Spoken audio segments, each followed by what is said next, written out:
one of the seeding that my mother was a storyteller and a craftswoman.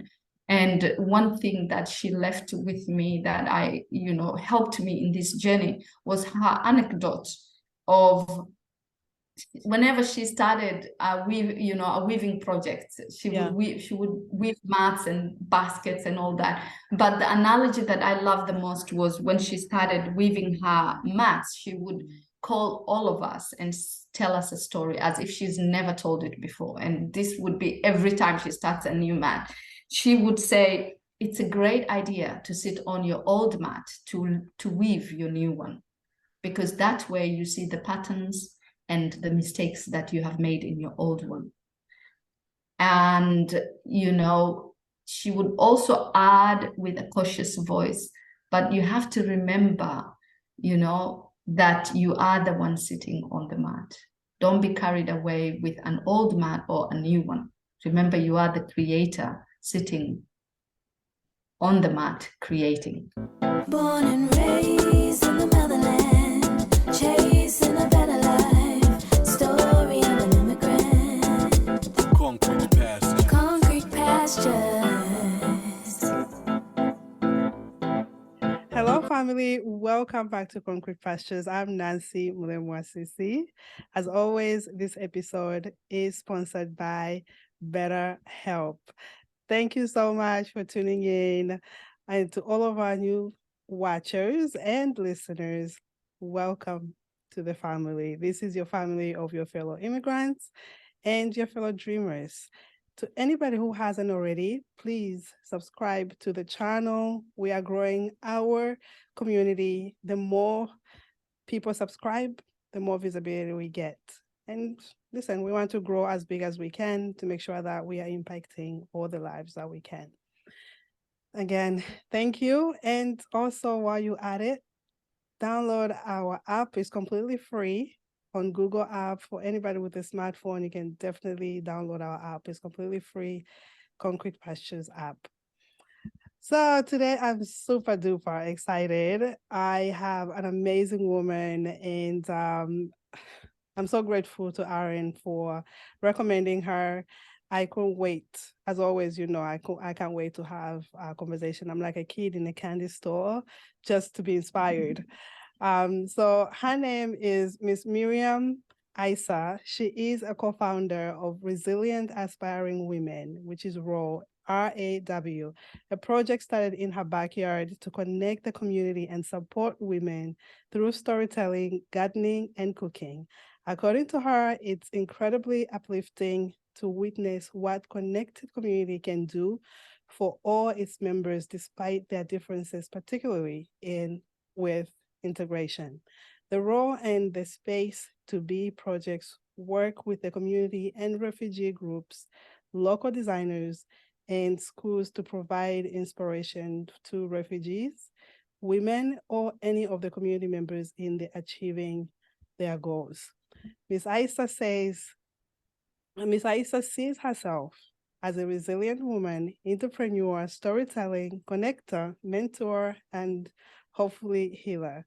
She believes that nurturing, mentoring, and believing in the power of all individuals forms the collective strength of a community. That is so beautiful. I love that. Welcome, Miss Mariam. How are you? Thank you so much. Thank you, Nancy, for having me. I feel very, very grateful, but also very humbled to be invited in this beautiful space. Oh, thank you again. It's an honor to have thank you to It's and thank you to all our listeners. I think it's such a privilege to come together to share stories. I think that's what we're all about as African. Our traditions, come from oral cultures. We are really big in storytelling, and especially the eastern part of Africa where I come from. Somalia, the language wasn't written until 1972. So we are very oral tradition. And our elders, imparted their knowledge or seeded us through storytelling. And stories, as we all know, can uplift a community, but it also heals a community. And I think when we come to new places, sharing our stories, being vulnerable with it, and holding space for each other is such a powerful tool.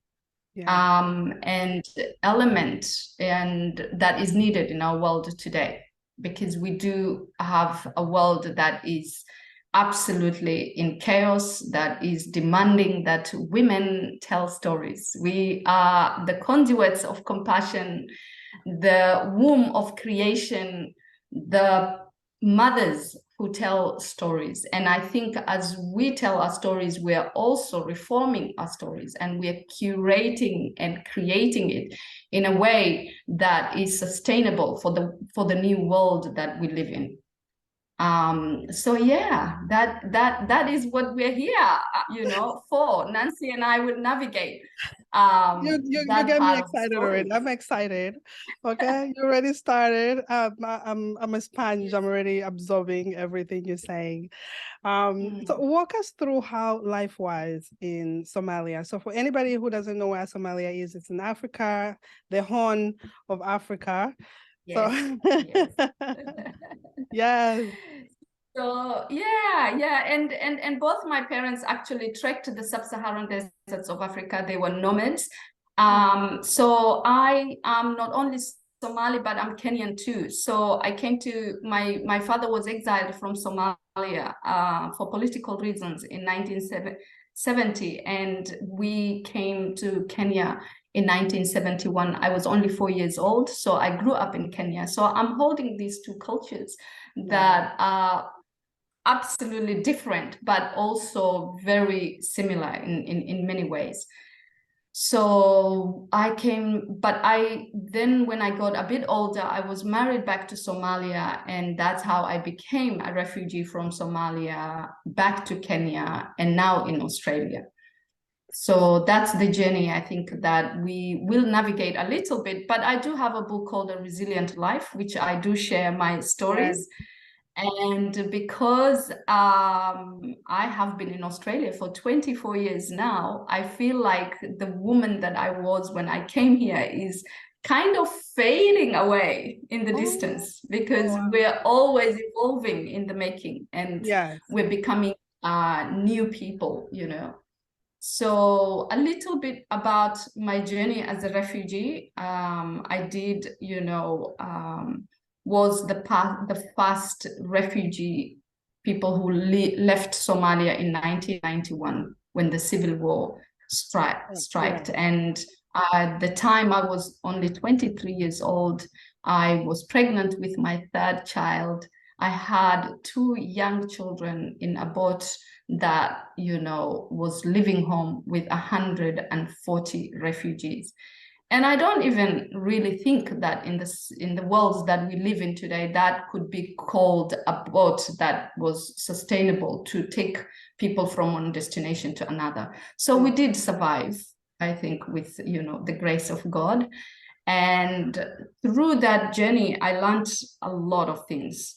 One of the things that was really, remains in my mind is the power in faith and hope. When you're suspended in the middle of the ocean and you have no idea whether you are going to survive this incredible safari, the call out of something within you that calls out to the source from which we all come, and we call God, or whatever other people might call it, but then you just realize that deep faith is deeply ingrained in you. So I do come from the Islamic traditions, and I did have that faith in the sense of an Islamic way, but I think it becomes even more than that when in times of hope and in times of such, a big adversity strikes. So that was one of the learning, but the other learning that was really remains in my mind today, and maybe, at that time was a seed planted in my head, was the power in women's leadership.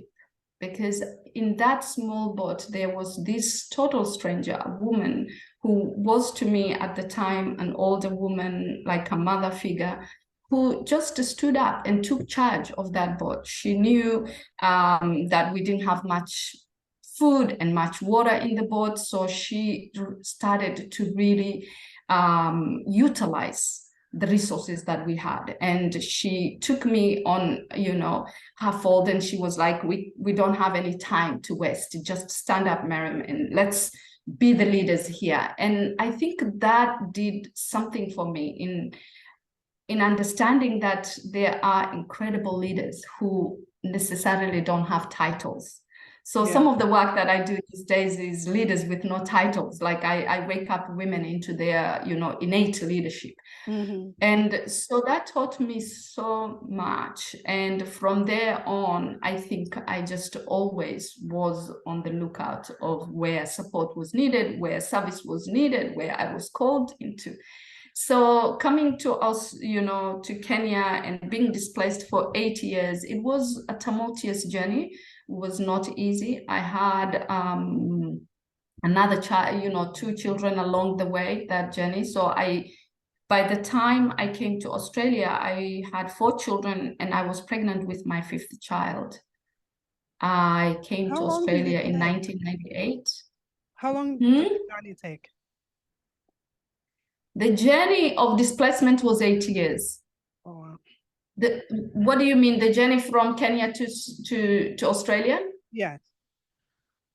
Oh, that was by air, so it didn't take much. We came via Zimbabwe, so it was just an easy journey. Oh, great. Okay. And because I was from, I came to the system and I was resettled easily, so my journey was actually easy.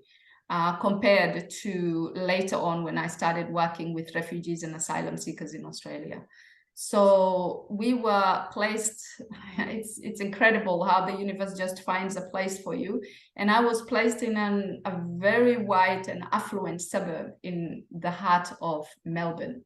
Wow. So that's where my real journey of understanding, or maybe of why I'm here as a human being, maybe on this earth, and my calling started for me. Wow. It's so when I landed in Melbourne. So you get to Australia, and how are you received, I guess, in a way, as a refugee woman with your fellow refugees? How are you guys received? And what is the process? Yeah, so the transition was, from a perspective of system-wise, was very easy. We were transitioned into, we were given a home straight away. We placed the children into schools. But as you know, these days I call culture a currency.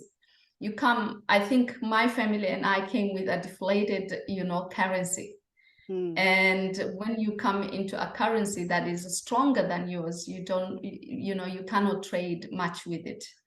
And when you're given the currency of the people that you are among, you don't know how to trade with it, because I knew nothing about the Western culture. And, the other thing that was really hard are the assumptions usually made about you. To these people, you're a Black person, you are a refugee, and then 2 years later the September 11 happened, and I was wearing the Islamic gear, and I became a Muslim woman. So all these labels are put on you, and there's all these assumptions made about you, but are not voiced, and there's no way that you can say anything about anything. Although you're feeling a certain way, you cannot defend yourself. So I think that's the hardest bit, those assumptions. And of course there is racism. Of course there are people who don't understand your culture, and nobody knows you, and you don't have a friend, you don't have family. So it's just navigating a way in which you want to make this your community. But I think it didn't even strike me that way. I was living in the heart of the community, but I was also away from the community, because I was mingling with my own African cultures, and I was going to more of where the community was. And when the September 11 happened, there was an added pressure into that. There was a lot of fear. So I took my children out of the normal schools and into an Islamic school, which was communing for 40 minutes every day, 40 minutes going and 40 minutes back. And then I had to also pay private school fees, which we didn't at the time really could afford. And on top of that, I think it was just like all these pressures that people were now, it was amidst another kind of a Cold War. Nothing is being voiced, but then, Islam is perceived in the West as, a religion that is of destruction. So we started again. And to me, I became very fearful. But in that time, my youngest daughter, who was born in the heart of the community, reached the age of kinder. So I thought that I wasn't going to commune with her. I will just take her to a normal kinder because she's just a child. Yeah. And we went to look for a kinder around our area. And when we got out, nothing bad was really said, but it was a very frosty reception. And my daughter, asked me a question that literally changed the trajectory of our family. She said, "Mom, did they not want me because I'm Black?" And the penny dropped for me then. I just got chilled. I realized, I realized that, whoa, this is, really big, and that I'm, stooped in fear, and so is my family. And what do I need to do now? And I think that actually gave me that incredible ability to be decisive and to make a decision that really changed everything. One, I realized that I did not bring my children for them to have this kind of a relationship with the host country. I wanted opportunities for them. So I asked myself, is this what I came for? Do I want my children to always look, over their shoulder and think that they're less or they're not accepted here? So the answer was no. And if the answer is no, then what was I supposed to do in this space? So it's incredible what happens when we ask of the universe, incredible questions. When you ask a question that is powerful, a powerful answer comes to you. And the powerful answer that came to me was that I knew about community and how to interact with people. And then I became curious in this journey. So instead of that fear and all that, I started to really dismantle a few things for myself. So these are people. I can connect and I can start to understand the community. So I started to volunteer in schools, in community organizations, and just to really take an interest into my environment and make it home. Because I realized that, many of us come to a new country and we're always looking for going back home, whenever that might be. Yeah. So I felt that had to go, that this was home for me now, and that we can have a new beginning. And so that's where the reality of my story started from. And it was incredible what happened after that, because becoming curious and starting to interact with people just started opening incredible doors for me. Wow. Was this the birth of Raw?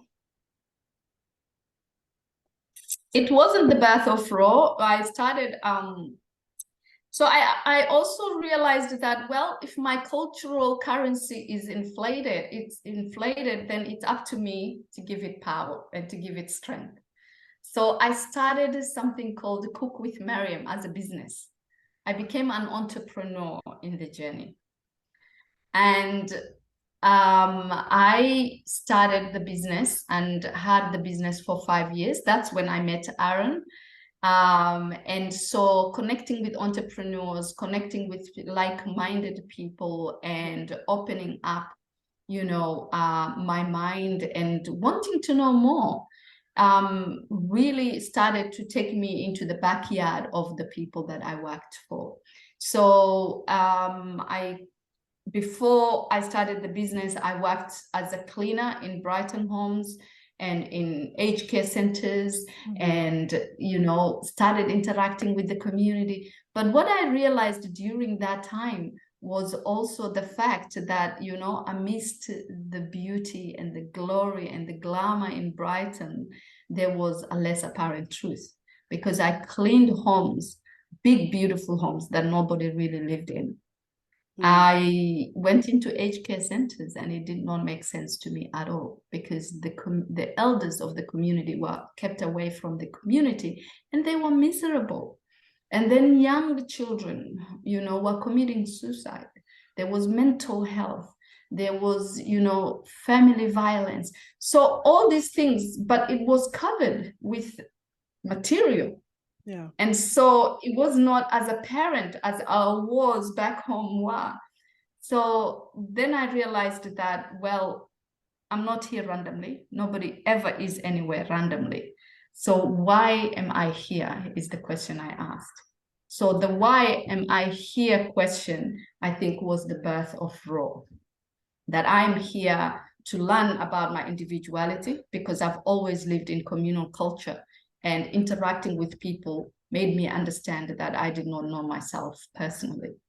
So it was understanding this individual culture, and then inviting people to our communal culture, the culture of I am because you are, the Ubuntu spirit. So that's, why I was here. I was here to learn, and I was here to remember myself, but to also remind others about themselves. That's so amazing that you can integrate, I guess, in a way that is so forgiving in a challenging environment like that. And I was looking at your website. And that's your daughter? Yes, that's my daughter, Sumaya. Yes. I was pregnant with her when I was living in Somalia. Wow. Her story is incredible. What have you learned? I know that she triggered a lot of things when she was younger. Through her story and her journey, I know you have your own story. What have you learned through her in a way that is, I guess, more giving? Because her story is very forgiving. What I learned is, one, first of all, there's a lot of trauma that we carry with us, having gone through civil war, but also even way back, that are never addressed in our African cultures. And the story of the mother and daughter, I think, is the story that needs mostly healing. That's how we have lost the matriarchal culture. And I think for us, in order to bring that back, our journeys have to be sitting at this intersection of intergenerational trauma and learning from our daughters, or the daughters learning from their mothers, how to be together, because we have actually really forgotten how to be together. And I know that during this journey of integration and coming to a new country and having our own struggles, a lot of, my children have lost the mother who would have otherwise have stayed at home and been, a more interactive mom. So in our journeys, there was a big gap, because all of a sudden my children are grown-ups, and I'm, not so much as left behind, because I was in the journey of activism and all that, but it was a journey of not really understanding our story, not really curating it in the way that we want to have a meaningful life. So I think once we started having, before we became business partners, we had to really go through a lot of these traumas and address a lot of, problems that we had, because we didn't see eye to eye. One, first of all, she's an introvert and I'm an extrovert. Two, I come with a whole lot of, the African way of parenting, where she's in the West. So a lot of clash, a lot of our values clashed. So one of the hardest things was to really create a boundary and learn how to, what are the values in which that we have that align, and how do we become business partners. I think that was, a really important kind of journey for us as well, to become, that partnership. One, we are, bonded through mother-daughter, but also now by a business. And so it was a really hard journey, and it still is evolving. So when we sit together and I allow my daughter's story to be hers, because it can never be my story. Yeah. And I know that my story is not my mother's story. Yeah. But what I'm proud of, and what any mother wants, is for her daughter to have a better story, and to have a better way of weaving. And I think, one of the seeding that my mother was a storyteller and a craftswoman. And one thing that she left with me that helped me in this journey was her anecdote of whenever she started a weaving project, she would weave mats and baskets and all that. But the analogy that I loved the most was when she started weaving her mats, she would call all of us and tell us a story as if she's never told it before. And this would be every time she starts a new mat. She would say, it's a great idea to sit on your old mat to weave your new one, because that way you see the patterns and the mistakes that you have made in your old one. And, she would also add with a cautious voice, but you have to remember, that you are the one sitting on the mat. Don't be carried away with an old mat or a new one. Remember, you are the creator sitting on the mat creating. Being an immigrant can be hard. Having been away from my home country for over 20 years has allowed me to experience these hardships firsthand. Throughout my journey, I've had a lot of challenges that were hard to bear. Juggling adjustment to a new country, obtaining my immigration papers, getting married, having children, establishing my career, and finding time for myself. Even though I've always had faith, I also relied on therapy, which gave me the tools to cope with the issues life brought me. My fellow dreamers, let's remove the stigma around therapy and normalize seeking help with today's sponsor, BetterHelp.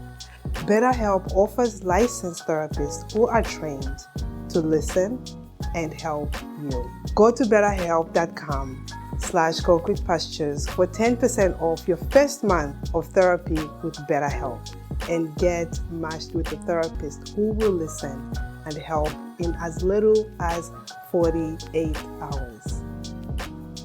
Wow. So that was a really, really powerful anecdote.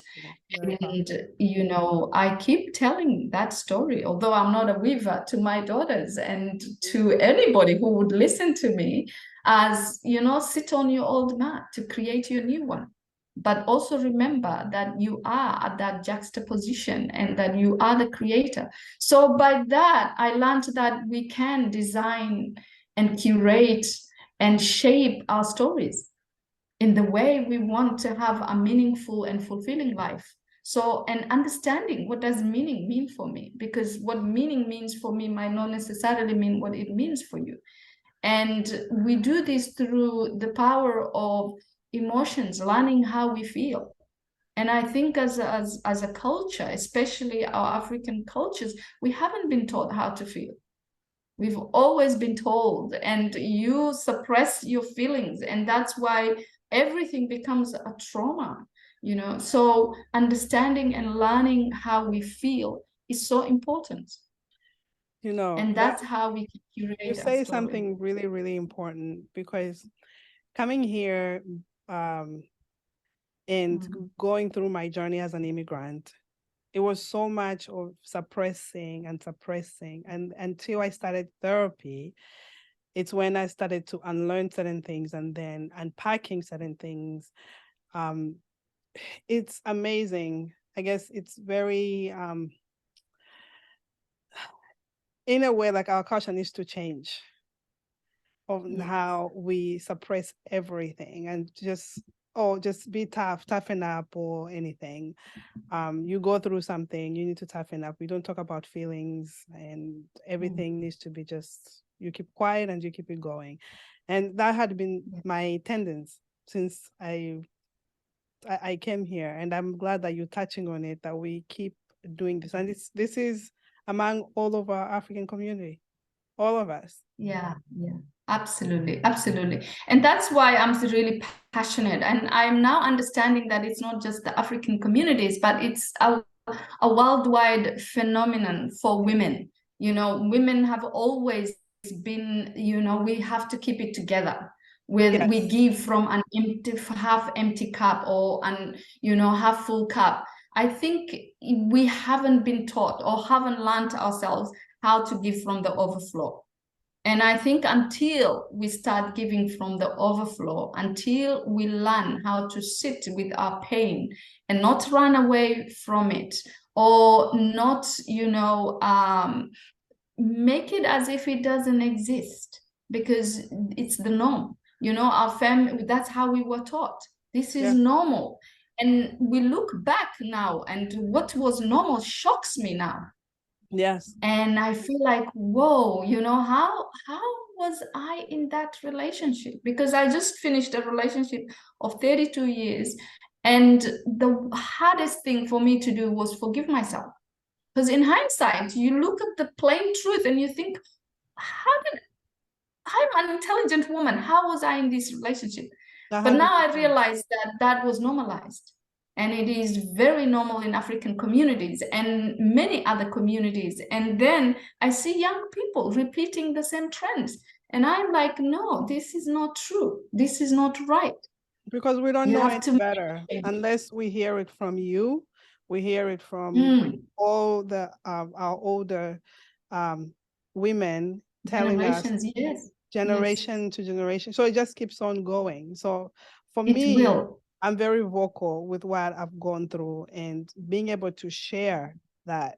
And I'm just hoping that the journey continues, even for everybody who comes on this platform, to be able to be so open with their story, because there's somebody out there who needs it. They need to hear it. Like I am absorbing everything you're saying, because I'm just like, oh my God, yes, that's the and look, in the sharing of our stories, it doesn't have to be ugly, and it doesn't have, whatever your story is, you can hold it with dignity.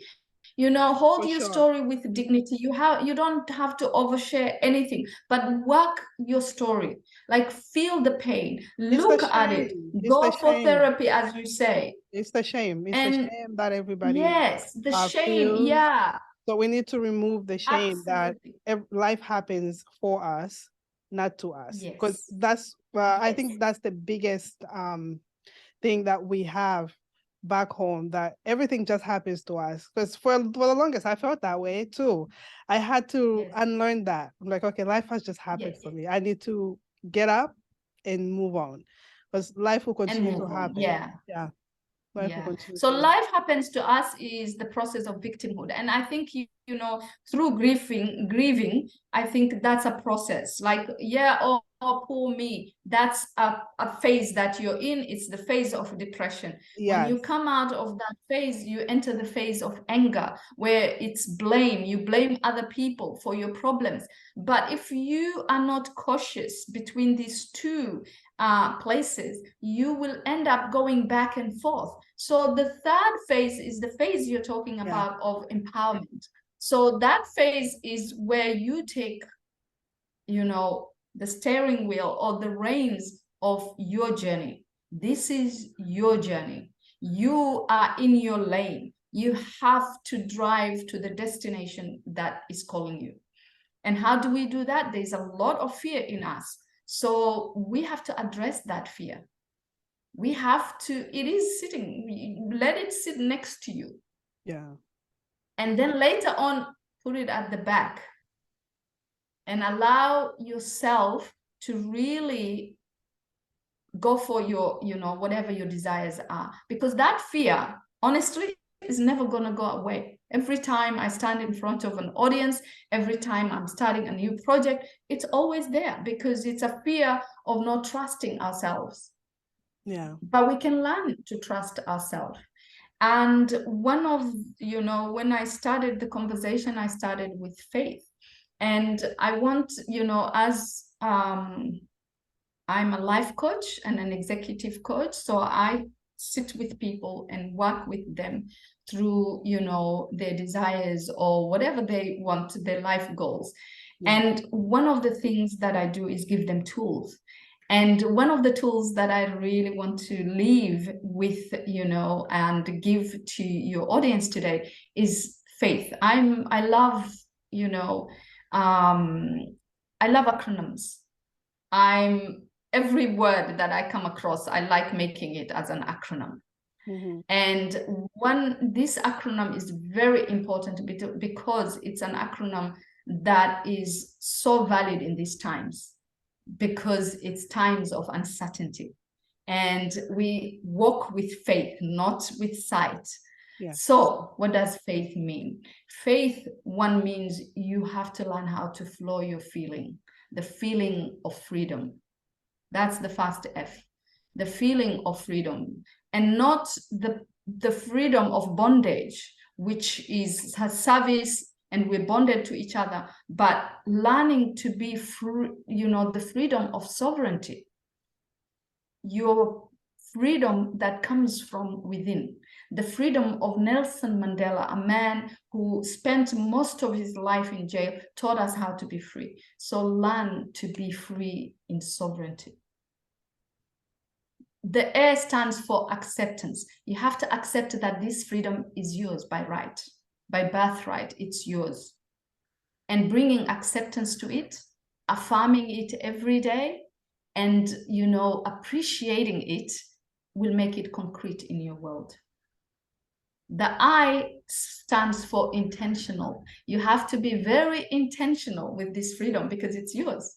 You can create whatever you want with it. Yeah. And it takes you into your intuition, and it allows you to bring inspirations from that intuition. So that is, intentional, intuitive, and inspiration is born from this freedom. You have, the T is for transformative. You have to transform the stories that lie in your head. They're not true.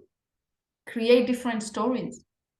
Learn to be a creator with this, and transcend the lethargic habits that is around you. And it's your time to really, really triumph and to find, the life that is meant for you. And the last letter I love because that brings you into balance and harmony. It's harmony. You generate happiness from within, and then that's where home is. That is the true home for you, that sovereign freedom. So find that faith. It's not a faith just by, that is given to you, by our maybe Islamic or Christian theology, or that faith has its place. And if you are a faithful woman who understands God, this goes hand in hand with that.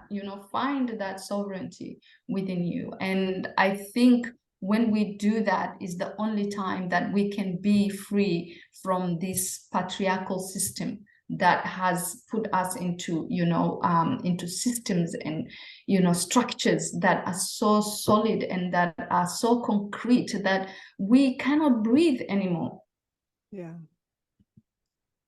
So we need to bring back the matriarchy. That's my my journey, and we have to kill the patriarchy within ourselves. I think the patriarchy will be dead when it's dead to us, but one individual at a time. We can't do it in a bigger way. So what has been the impact when it comes to raw? I know you're working with so many communities, the women, the refugees. What has been the impact Yeah. in that community? So, oh my God, the Raw Garden. So Raw, as you said, stands for resilient, aspiring women. And I saw that in a dream. And in the morning, that's what it translated to. But 3 months later, someone else told me, oh, if you read Raw backwards, it's war. And I realized, whoa, yes, it's about women letting go of the war inside to tap into their resilience and aspirations. So it was really meant to be. And by inviting people in, one of the things that I knew was missing for the community was trust. And I wanted women, especially, to women of community. And I wasn't distinguishing women of color or women of white women. I was just saying women. And at that time, I had watched the Liberian women's movement, who took away,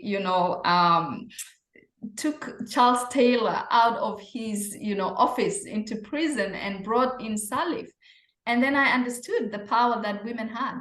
Because every time he saw them, demonstrating, he was like, these silly women, tell them to take the children out of the, have you watched that movie? Not yet. It's I'm gonna watch it. I'm gonna Oh my watch God, it. it's a beautiful documentary. It's called Pray the Devil Back to Hell. Ooh. Yes. And it showed me the power of women. And the Liberian Civil War was about Muslim and and Christian women. And the women joined and said, look, our children are being killed every day. The bullet doesn't distinguish between Muslim or Christian. Let's come together and create something that is concrete. And their mantra was, I want peace. So that is what, inspired me to create the Raw Garden. I was like, this is the power of women. And I want women to create peace and harmony in their communities. Because the more we share our stories and we have create a safe haven for us, and we come in circles, then we can create that in our communities. And it's incredible what has happened from that, because that was just an intention, and that intention became a big dream. And now I have a garden that has a pavilion in it, and a beautiful pavilion at that. And women from different cultural backgrounds come and share their stories and literally transform each other's lives by just sharing the story. And I think the intention, because I connected with the earth, when you connect to people and the earth, then that's where home is. So that became home for me. I started to respect the earth, the indigenous cultures that we live among, then started to bring other, all women together, and we sit in circles, we grow food together, we do cooking classes, we share stories. So we went back to the rawness and simplicity of life. I think universities and PhDs and all that make life complicated and concrete. So we need to sometimes simplify. And by simplifying things, I started working with PhD holders, with people who are in research. And I have so many editorials that are written about me. And I feel very humble, and, I love it. But it's not why I'm doing that. I'm doing that because I realized my passion and the why that I'm here. And so I think just being curious about our why, and why we want to be, to do what we do, and how we can bring love to what we do as well. I love Rumi's quote. He says, do not look for love because you are love. Just look for the places that you withhold it. So we have to look for the places that we withhold love. We have to not be stingy anymore with love. And we have to bring the simple things, everyday things that we do, and add a bit of love. Like, I felt very, this morning I was so happy that I was gonna connect with you, and yet this is our first time of meeting, because I love what I do. It shows. And I love It connecting with really you and with shows. people. And you joining at 7:30 in the morning. I'm beyond grateful that you were able to wake up that early. No, Um, absolute pleasure. just to inspire us. And I Yeah. love that you're holding space for us. Yeah, totally, So grateful. totally. I'm so grateful that you're holding space Absolutely, for us. absolutely. And And it look, shows. I'm here, and the world has now become so small. I think we're a global world, Yeah. and amazing. You're from America, I'm from Australia, and we have listeners in around the world, which is such an incredible, opportunity for all of us to grow. And anybody who is interested in my coaching, is interested in my book, is like, yes, please, connect. And yeah, let's grow together as women, but also as leaders. And I want to let every woman know that she is a leader with no title. Even if you don't have a title, you are a leader in your own right. Any woman who is, my mother used to say, you're a woman, you are a mother, whether you have a child or not. Yes. So because you have the womb, so we are the carriers of life, and our stories, our projects are part of the things that we bring to this world, because we all want to grow together and create a better world for everyone. I think it's about time. How do you describe your women leaders? How do I describe Your women leaders, the leaders in your group? my women leadership? Is one, the rawness, the raw that I talk about, but the other one is with love. And again, love is an acronym. I think as a leader, the best part of being a leader or being an incredible leader is being a really deep listener. So the first letter of love, I call it a listener. And the second one is to be an observer and with no judgment, because I think judgment is what takes away from mostly what we bring to the world. And we do need judgment in important things, and the way we judge, and our mind is naturally analytical and it judges. But as a leader, I think just be an observer and just do not judge and validate. So what am I listening to, observing and validating? The human emotion. The last E is emotion. So as a leader, if someone really angry comes at you, what do? If you listen deeply to their complaint and you do not, you observe with no judgment and you validate their anger, that person is validated.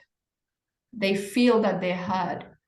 And all we're looking for in these times is to be validated and to be heard. So that's a way of loving each other. And most of all, though, love yourself. This is the best part. I think sit with yourself and be a deep listener, an observer and validator of your emotions. When an emotion comes up for you, you're angry or you feel something is not sitting right with you, validate that emotion and find why it's there. Because once it's validated, it will let you know why it's there. So that's how I feel like I'm, hopefully a good leader, and one that really validates herself, but validates others as well. Wow. I can talk to you forever. I know.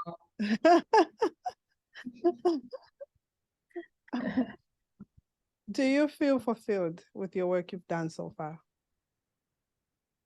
Oh, do I feel fulfilled? Yeah. Totally. But I am, as a human being, we're always in motion. We're always dynamic, and we want more.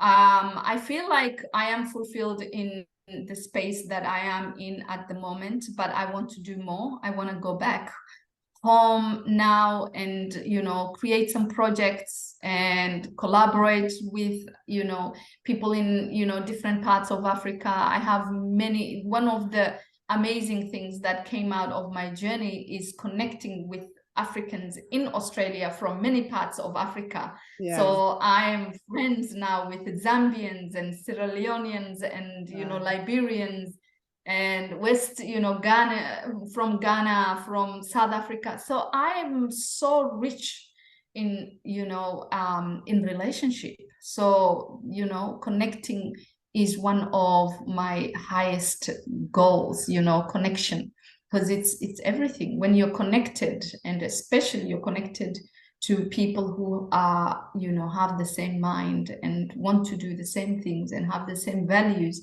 then, you can do so much together. And life just becomes very joyful. Beautiful. Yeah. What are you working on right now, and how can we support you? I know I know you have a website.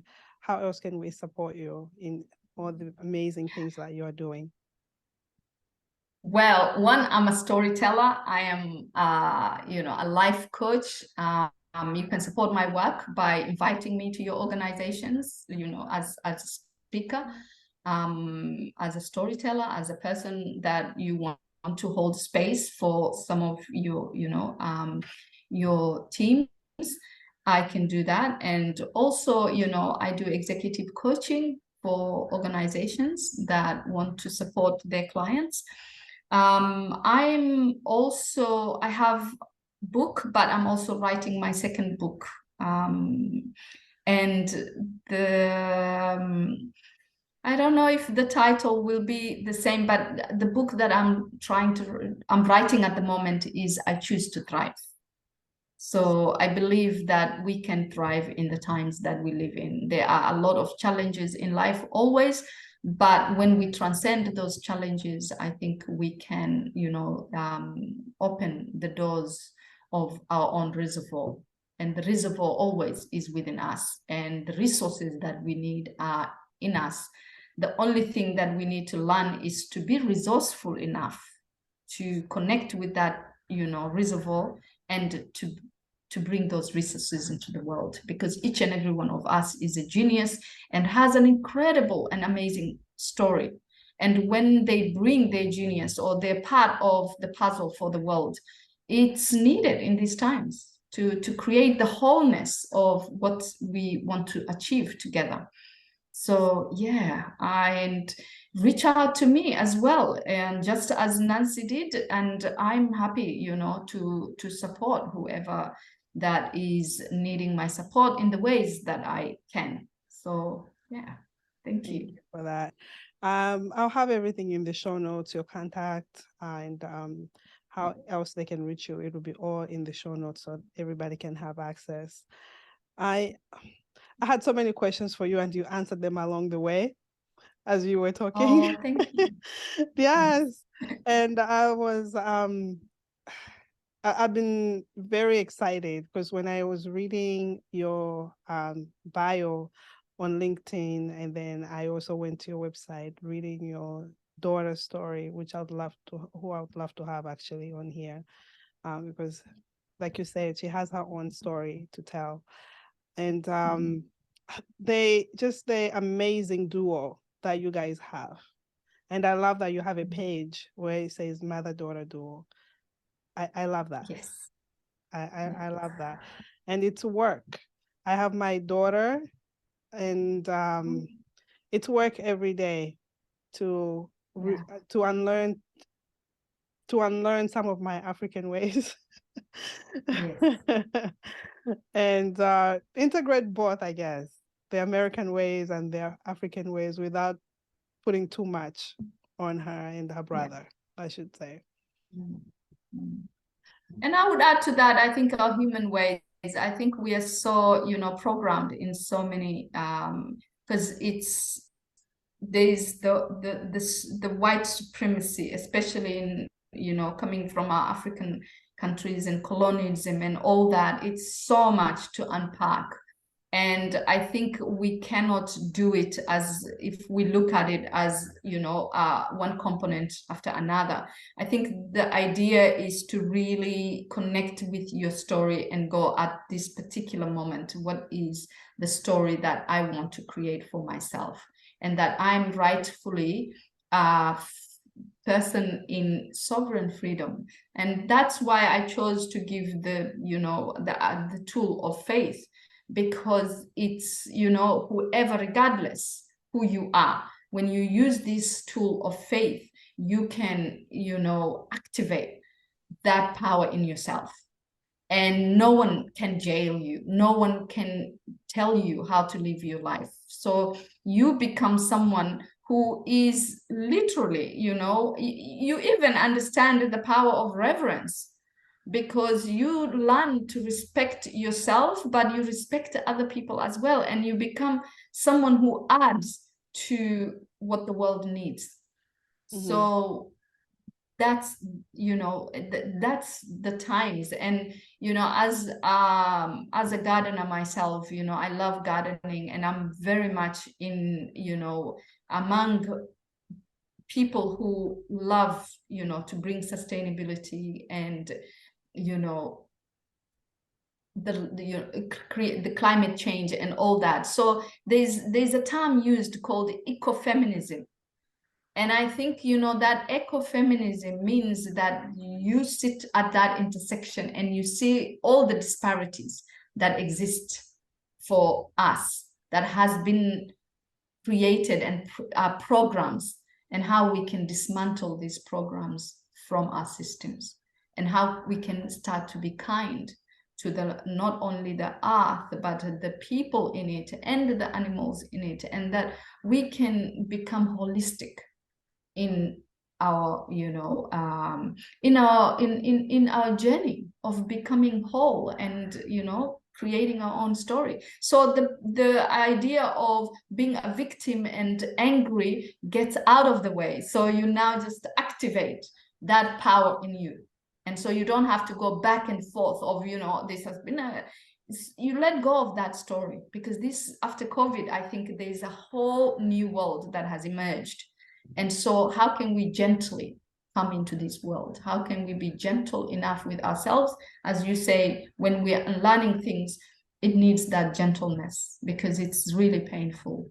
And so looking at the pain, not dwelling so much on it, but releasing it. I think just becoming alchemists in a way that are transformers.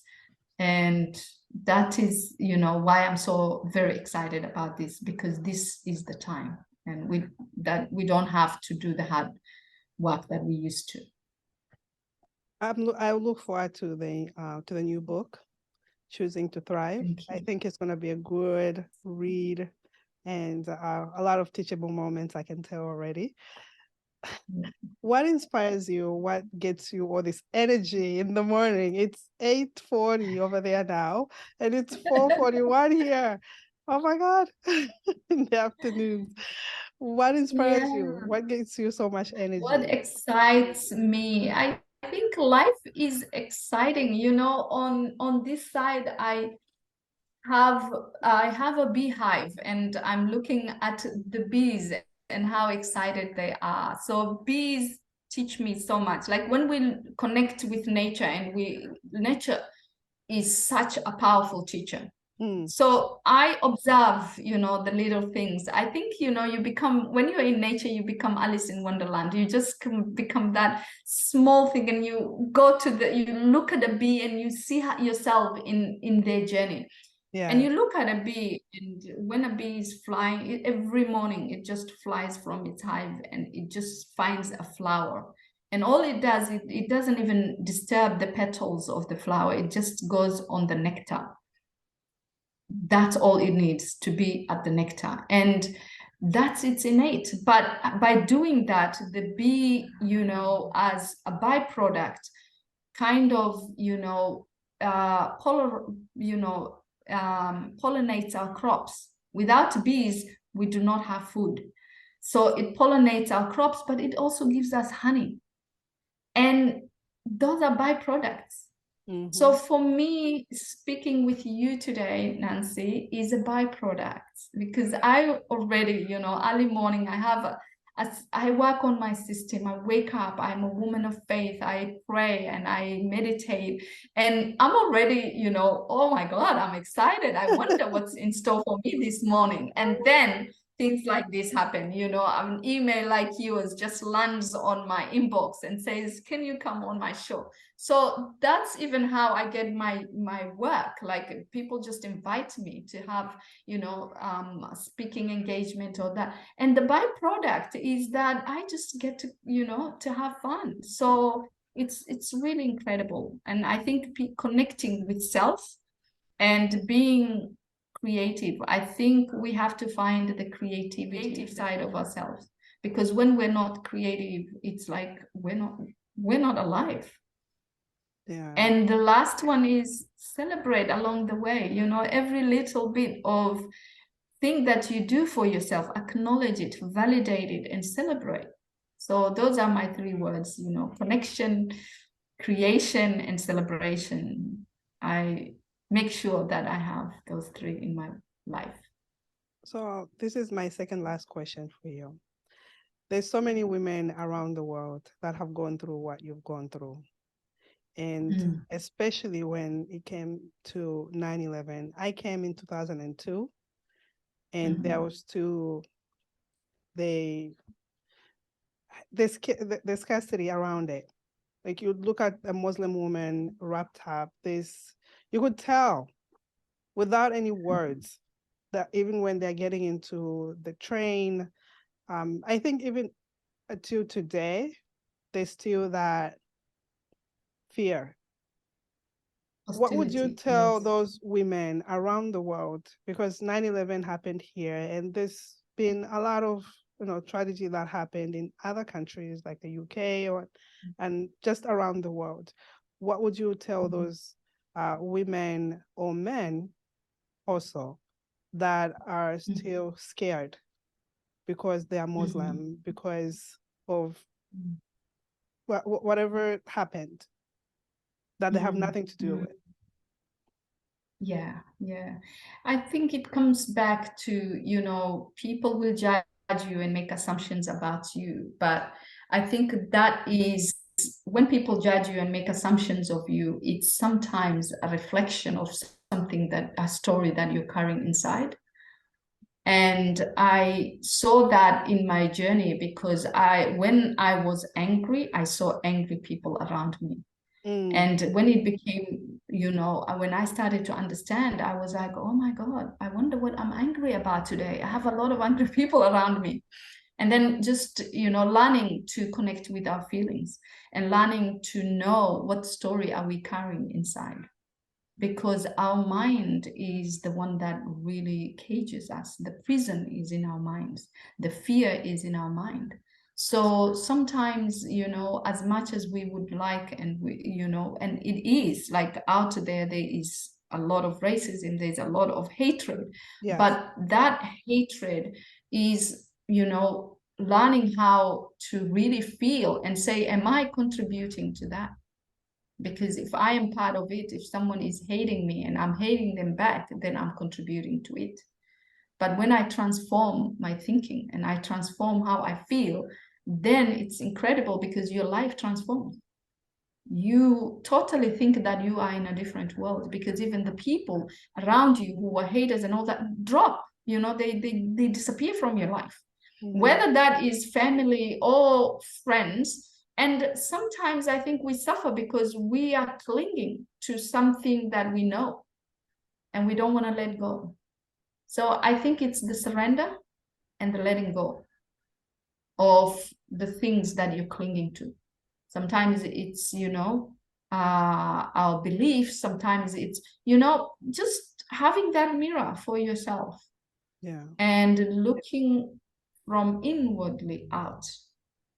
And finding the kindness to forgive. One of the things that is really profound for me in my journey is that I have seen a lot of atrocities in my life. Even when I was 7 years old, we went through at the time we were living in Uganda. and we went through the civil war and the Somali civil war, and I have seen the unkindness and the atrocities that man can commit against each other. But what surprised me is how when you meet a stranger and that stranger does a small kind thing, how it unravels all those hatred or all those things that you've held as being, that you just kind of feel, wow, this is so fresh, this is so beautiful, I want to be kind. So it's that invitation to kindness, to compassion, and to understanding. If someone is even hateful, just try and understand, or find a way in which in your heart you can send him an energetic hug or an energetic forgiveness. I know that it's hard when you're living that truth, but it's always good to find the respite within ourselves, because the outside world will not give you respite. Happiness and everything is generated from inside of you. So learning to cultivate those, start being a gardener, and metaphorically see your mind as your garden, and always weed out the negativities and plant in seeds of whatever seeds that will give you that kind of respite and that is needed in the place you are at that time. Thank you for sharing that. Have you healed from everything that has transpired in your life? Have you been able to heal? To heal. Okay. So healing, what does that even mean? I think we are constantly healing. We're constantly, because as long as we are on this sweet earth, I think we will have our, we will have kind of like, things that will pain us. I have 5 children. My eldest is 34. My youngest is 23. I live in this world. I have many friends. I have families. I have all that. So have I healed from the things that I came from? Yes, because I have let that go. But the process of healing and the process of, being more and growing continues. There is no, I have healed and that's the end of it. There is no destination to our life, and we will keep having, hardships. This is a dual world, and we will bump on each other. But I think I've learned to forgive. I have learned to let go in a way. Beautiful. All right. You've done so much. And again, I'm so grateful that you were able to get up super early to be here with us. Have you found your concrete pastures? Have I found? Have you found your concrete pastures? My concrete pastures. Yes, I have, in a way. I have found my concrete pastures, and I think that in these pastures I am also being a path maker. Beautiful. Making paths for young women, for elder women, for us all to go through. I think it's a time that we have to make these concrete pastures as we as designers and curators. And making them as we go, and look, as African women, I think we're very creative. We're blessed with an incredible heart that is absolutely compassionate.